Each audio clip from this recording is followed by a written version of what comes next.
되었으면 좋겠다는 바람을 안고 제133차 정책조정회의를 조정식 정책위원장이 모두 발언으로 시작하겠습니다.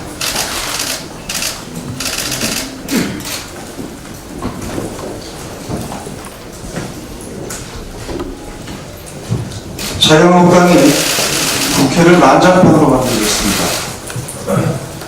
자유한국당이 상습적으로 국회를 보이콧하더니 명분 없는 장외투쟁에도 모자라 이제는 국회의장실까지 점거하며 사상 유례 없는 폭거를 저질렀습니다.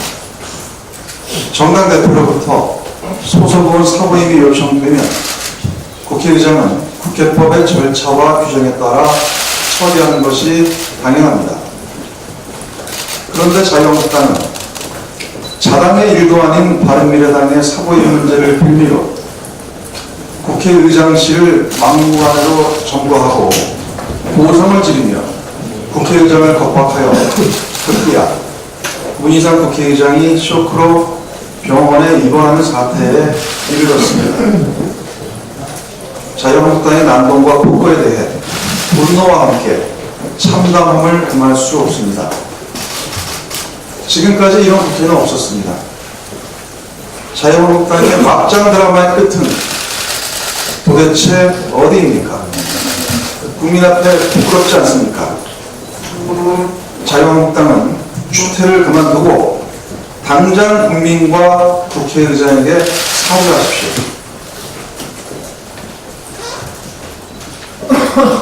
더불어민주당과 야3당은 오늘 개혁법안을 신속 처리 안건으로 지정할 것입니다. 여론조사 기관인 리얼미터의 조사에 의하면 패스트트랙 합의에 대해 긍정평가가 50.9%, 부정평가는 33.6%였습니다. 국민은 선거제도 개선과 공수처 설치를 신속하게 추진하라고 국회에 요구하고 있습니다. 자유한국당은 의회 폭거를 즉각 중단하고 국회 정상화에 동참하십시오. 2019년도 추경안이 어제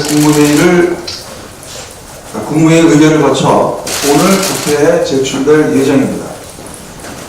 유례없는 미세먼지 발생 등으로 국민 건강이 위협받고 있고 강원 산불과 포항 지진 피해 복구를 위한 종합적인 지원이 시급한 상황이고 대내외 여건 악화에 따른 경기 하방 리스크에 대응하기 위해 재정의 적극적이고 선제적인 역할이 어느 때보다 시급히 요청되고 있습니다. 이에 당정은 심도 깊은 논의를 통해 총 6.7조 원 규모의 추경안을 편성했습니다. 이번 추경안은 국민안전과 경제활력 제고, 민생경제 안전 등 국민생활에 꼭 필요한 부분을 중심으로 예산을 집중 배정했습니다. 첫째, 미세먼지 등 국민안전을 위해 총 2.2조 원의 예산을 편성했습니다. 노후 교육차 및 건설기계 등의 조기 폐차 지원, 소규모 사업장과 석탄발전소의 저감 설비 투자 확대 등 획기적인 미세먼지 저감 대책을 마련했습니다. 전기차와 수소차와 같은 친환경차의 대중화를 위한 예산도 대폭 확충했습니다. 드론 등 첨단 감시 장비를 도입하고 중소기업에 대한 굴뚝 자동 측정 기기 설치 지원으로 미세먼지 대응 체계를 고도화했습니다. 특히 국민 안전과 직결된 철도, 도로, 하천시설 등 노후 SOC 개량 예산을 크게 늘리고 산불 대응 강화를 위해 특수 진화대 인력 확충, 강풍과 야간에도 기동 가능한 헬기 도입, 개인 진화 장비 보강에 940억 원의 예산을 투입했습니다. 둘째, 선제적인 경기 대응과 민생경제 지원을 위해 총 4.5조 원의 예산을 투입하기로 했습니다. 무역금융 확충과 해외 수주 확대 지원, 해외 마케팅 뒷받침을 통해 수출 경쟁력을 강화할 것입니다. 이와 함께 혁신 성장을 강력하게 견인하기 위해 혁신 창업펀드를 1,500억 원 확충하고 8대 선도 신산업 육성과 관광 활성화에도 예산을 편성하였습니다. 영세 자영업자와 소상공인 지원을 위해 융자 자금 확충과 제로페이 확대 등의 대책도 마련했습니다. 지진 피해를 입은 포항 지역에 대해서도 소상공인 중소기업 융자 확대와 지역 공동체 일자리 확대, 포항 지역 국도 항만 인프라 조기 확충, 특별재생사업 국고보줄 인상 등 1,131억 원을 편성했습니다. 이를 통해 신속한 피해복구와 지역 경기 회복, 주민 지원에 적극 나설 것입니다. 그리고 셋째, 고용 및 사회 안전망 또한 강화했습니다. 실업급여 지원 인원을 10만 7천 명 확대했고, 특히 청년, 중장년, 노인 등 취업 애로계층을 대상으로 일자리 창출 지원을 위해 관련 예산을 4,700억 원가량 증액했습니다. 또한 생활안정자금 지원 확대, 긴급 생계비 지원 확대, 에너지 바우처 지원 대상 확대 등 복지 서비스 사각지대 완화에도 적극 노력했습니다. 당정이 마련한 추경이 제때에 집행될 경우 미세먼지가 0.7만 톤 추가 감축되고 GDP 성장률 역시 0.1% 이상 제고될 것으로 기대됩니다. 거듭 강조하지만 추경은 타이밍이 생명입니다. 국민 안정과 민생 경제 회복을 위해 추경은 5월 중에 반드시 처리돼서 상반기 중에 추경 예산이 현장에 집행되어야 합니다. 추경 예산안이 국회에 제출될 만큼 여야는 조속히 추경 심의에 착수해야 합니다. 시기가 늦으면 늦을수록 추경의 효과가 반감됨을 명심해야 합니다. 자유한국당이 패스트트랙을 핑계로 추경을 보이콧하는 것은 민생을 보이콧하는 것입니다. 패스트트랙 법안과 추경은 연계할 사안이 아닙니다. 자유한국당은 즉각 국회로 돌아와 추경 시정연설 본회의를 개최하고 추경 심의에 응할 것을 촉구합니다. 네, 다음은 제3정조위원장이신 유원우 의원의 발언 드리겠습니다. 네. 우리 규제파 샌드박스 시행된 지 100일이 지났는데요. 관련해가지고 한 말씀 드리겠습니다. 우리나라 신기술 신산업혁신의 장인 규제 샌드박스 5법 중에 2개 법이 시행된 지가 100일을 맞았습니다. 두 법은 잘 아시겠지만 정보통신융합법, 산업융합促진법 두 법이 시행됩니다. 4차 산업혁명기에 신산업을 창출하고 경제 활력을 높이기 위해 규제개혁이 필수적 과제였고 정부와 민주당에서는 어떻게 하면 규제를 빨리 풀어낼 수 있을까라고 하는 본회의 흔적이 담겨 있는 법이었습니다. 민주당은 지난해 행정규제기본법을 필두로 아까 말씀드렸던 정보통신융합법, 산업융합促진법, 금융혁신법, 지역특구법에 이르는 규제혁신 5법을 통과시켰고 올해부터 수차례로 시행되고 있습니다. 외국의 경우 규제 샌드박스를 주로 금융 부분에만 적용하고 있는 것과 달리 우리는 금융뿐만이 아니고 ICT와 산업융합, 지역혁신 등 실물 경제를 포함한 4대 분야까지 규제 샌드박스를 가장 광범위하게 시행하고 있습니다. 모두 잘 아시겠지만 규제 샌드박스는 규제의 신속 확인, 실증 특례, 임시 허가라는 일련의 규제 특례 제도를 만들어 신제품과 신서비스가 신속하게 시장에 진입할 수 있는 환경을 만들자라고 하는 것입니다. 지금까지 정부에 신청되고 적용된 사업의 실증 특례가 18건, 임시허가는 4건, 규제 신속 확인과 같은 적극 행정을 포함한 것이 4건 등 총 26건의 사업에 대해서 규제 특례가 적용됐습니다. 100일도 채 안 되는 기간에 이룬 결과라고 하는 점을 감안하면 상당히 큰 성과라고 할 것입니다.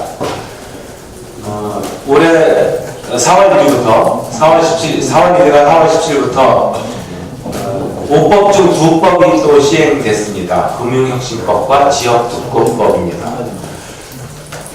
이 법이 시행으로 인해서 100건 이상의 성과가 있을 것으로 예상이 되고 전망이 됩니다. 16년부터 영국이 규제 샌드박스를 운영 중인데요. 지금까지 총 40건, 호주도 16년부터 도입해서 운영 중인데 지금까지 6건, 일본은 18년부터 지금까지 4건 정도의 규제 샌드박스의 적용 성과를 냈는데 우리가 올해 안에 100건 이상의 성과를 낸다라고 하는 것은 굉장히 큰 성과라고 할 것입니다. 반면에 다른 측면에서 생각해보면 여태까지 우리나라의 규제가 얼마나 심각했던가라고 하는 것을 또다시 반증해주는 그러한 증거이기라고 평가할 수도 있을 것 같습니다. 그래서 앞으로도 규제 개혁을 위해서 우리 정부민주당은 굉장히 큰 노력을 기울이겠습니다. 서비스 산업과 주력 산업을 포함한 기존 산업에서도 규제 혁신의 속도를 더욱 크게 내겠습니다. 경쟁력을 높이기 위해 중견기업, 중소기업의 현장의 목소리도 깊게 드러나가겠습니다. 저희 정조위원회에서 2차례에 걸쳐서 민주당 의원 길을 열다라고 하는 현장의 목소리를 듣는 행사를 열었습니다. 첫 번째는 월드클래스 300, 두 번째는 벤처산업 혁신과 관련된 것이었습니다. 앞으로도 중소중견기업 그리고 주력기업의 핵심이라고 할 수 있는 지금 자동차 부품 산업이 굉장히 어려움에 빠져 있는데 그런 기업들을 초청해서 어떤 규제를 풀고 어떻게 하면 경제활력을 높일 것인가라고 하는 그러한 일들을 끊임없이 찾아나가겠습니다. 고맙습니다. 네, 다음은 제6정조위원장이신 신경민 의원의 발언 듣겠습니다. 네, 오늘은 육정조일이 아니고 사보임에 대해서 제가 좀 직접 겪은 일을 통해서 지금 자유한국당이 얘기하고 있는 사보임이 얼마나 말이 안 되는 일이고 엉터리 같은 주장인지를 좀 설명해 드리려고 합니다. 제가 이번 4월에 제 교육위를 잠시 떠나서 2번 사보임이 됐습니다. 첫 번째는 문체위의 신임 장관 인사청문회를 했고요. 지난 17일에는 KT 아현동 사고에 대한 청문회 사보임이 됐었습니다. 사보임이라 하면 당내 절차와 국회 절차로 나눌 수가 있고요. 당내 절차에서 본인의 동의 여부나 이런 것이 이제 문제가 되겠지만 본인의 동의 여부가 반드시 요건은 아닐 겁니다. 그리고 국회는 국회 담당 부서와 의장의 결재로 나눠져 있고요. 국회 담당 부서와 의장의 결재는 형식적 요건만을 따집니다. 그래서 문체위 때는 뭐 그런 문제가 없었는데 KT 아현동 청문회에서는 17일 날 10시부터 청문회가 시작이 됐는데 제가 9시 반이 넘은 시간에 의장의 결재를 얻어서 10시 청문회에 들어갔습니다. 이건 법률적, 행정적으로 청문회 시작 이전에 됐는데요. 문제는 제가 보임되는 걸 보고 그 다음에 자유한국당에서 김정재 의원을 청문회 시작된 이후에 사보임을 했습니다. 그래서 김정재 의원이 하루 종일 밤까지 진행이 된 청문회에 나와서 한 번 발언을 한 적이 있습니다. 이건 무엇을 하냐? 국회 담당 부서와 의장의 결재는 형식적, 행정적 절차라는 걸 뜻합니다. 그러니까 자기 당의 일도 아닌 남의 당의 사보임을 와서 국회의장한테 이래라 저래라 사보임을 결재를 하라 하지 마라라고 얘기하는 것은 일단 행정적으로도 말이 안 될 뿐만 아니고요. 법률적으로도 있을 수 없는 얘기입니다. 그리고 당내 절차에서 본인의 동의 여부는 그건 당내 절차에 따릅니다. 당의 대표가 책임을 지는 거고요. 자기 당내에서 일어나는 일일 따릅니다. 제가 KT 사례를 설명을 드림으로 해서 국민 여러분과 언론 여러분들의 사보임에 대한 이해를 한층 더 높일 수 있기를 바랍니다. 지금 벌어지고 있는 일들은 국회에서 일어날 수 없는 법률적으로 행정적으로 있을 수 없는 일이라는 말씀을 가득 강조해 드립니다. 이상입니다. 고맙습니다. 다음은 신동근 원내부대표의 현안 발언 있겠습니다. 예, 정치에는 늘 찬성과 반대가 있게 마련입니다. 그렇지만 반대를 하더라도 넘지 말아야 할 선이 있습니다. 넘지 말아야 할 선을 넘은 말은 망언이 되고 행동은 망동이 됩니다. 자유한국당은 반민특위, 5.18 민주화운동, 세월호에 대한 망언으로 호된 질책을 받았습니다. 그러나 망언은 행진은 멈출 줄 모릅니다. 이제 자유한국당에서 망언은 사소한 일이 되어버렸습니다. 더 나아가 악의적인 거짓 선동, 망국적인 색깔론이 난무하고 있는 상황입니다. 고립을 넘어 자멸로 가고 있습니다. 선거법 개정과 관련해 작년 11월 여야정 협의체에서 대표성과 비례성을 확대하는 선거제도 개혁을 위해 노력한다는 합의가 있었고 12월 여야 5당 합의에서 연동형 비례대표제 도입을 위한 구체적인 방안 적극 검토 합의가 있었습니다. 그동안 자유한국당 의원들도 참여한 정개특위에서 충분하게 논의를 진행해 왔습니다. 자유한국당은 내내 협상을 내놓지 않다가 패스트트랙 논의가 시작되자 느닷없이 비례대표를 폐지하자는 안을 내놓았습니다. 그동안의 합의를 깡그리 무시하고 정반대안을 내놓은 것입니다. 합의를 무시하고 고립을 자초한 것은 자유한국당입니다. 화를 낸다면 패스트트랙에 합의한 사당이 될 일이지 자유한국당이 아닙니다. 적반하장도 유분수입니다. 민주당은 예처 공수처 기소 대상의 대통령 친인척, 청와대 공직자, 국회의원 등 7,000명을 넣어야 한다고 주장했습니다. 그러나 야당의 반대로 원안에서 후퇴에 양보했습니다. 야당과 협상을 위해서 양보와 조정을 피할 수 없었기에 아쉽지만 받아들인 것입니다. 판사, 검사, 경무관급 이상 경찰 고위직에 제한된 기소권만 부여하게 돼 있지만 그 결과로 수사 재판기관 당사자 범죄에 대한 셀프 수사, 봐주기 수사의 의심을 거둘 수 있게 된다면 큰 진전일 것입니다. 이처럼 일반 국민에 대한 수사와는 전혀 관련이 없음에도 불구하고 자유한국당이 공수처를 국민 사찰 탄압 기관 탄생이라고 매도하는 것은 국세무민도 이런 국세무민은 없을 것입니다.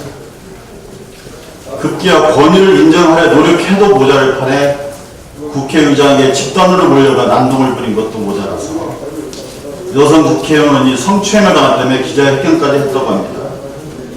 국회의장은 쇼크로 병원에 입원해야 했습니다.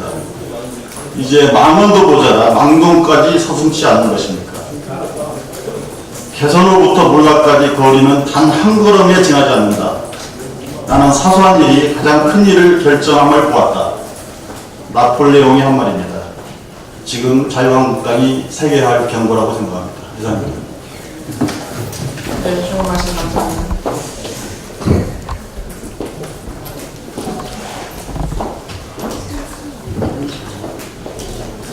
네, 기초연금 인상권 관련해서 한 말씀 드리도록 하겠습니다. 문재인 정부의 국정과제에 따라서 지난해 9월부터 어르신 기초연금이 다 아시겠지만 월 최대 20만 원에서 25만 원으로 인상이 되었고요. 이번 4월 달부터는 소득 하위 20% 저소득층 어르신 기초연금이 월 30만 원으로 인상됩니다. 마찬가지로 장애인 연금도 지난해 9월부터 20만 원에서 25만 원으로 인상한 데 이어서 이번 달부터는 연금액이 30만 원으로 인상됩니다.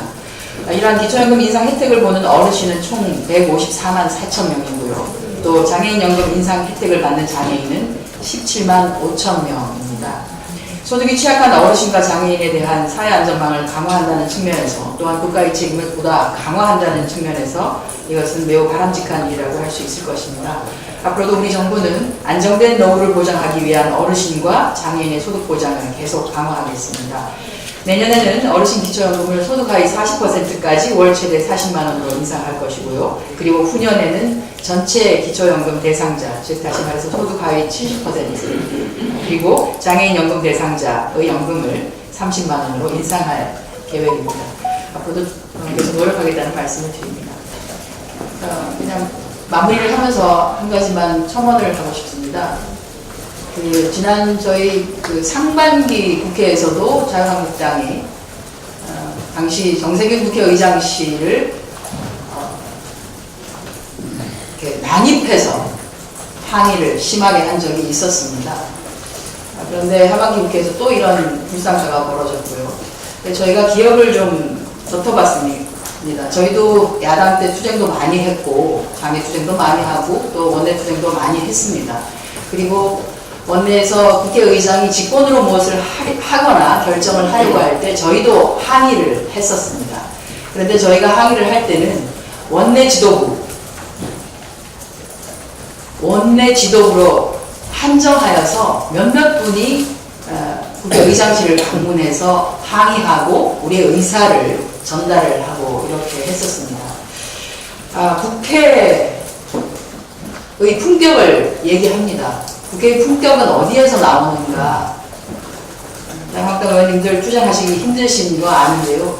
투쟁도 벽을 스스로를 좀 돌아보시면서 투쟁을 해주셨으면 좋겠다는 말씀 드립니다. 이상으로 공개회의를 모두 마치고 지금부터는 비공개로 전환하도록 하겠습니다.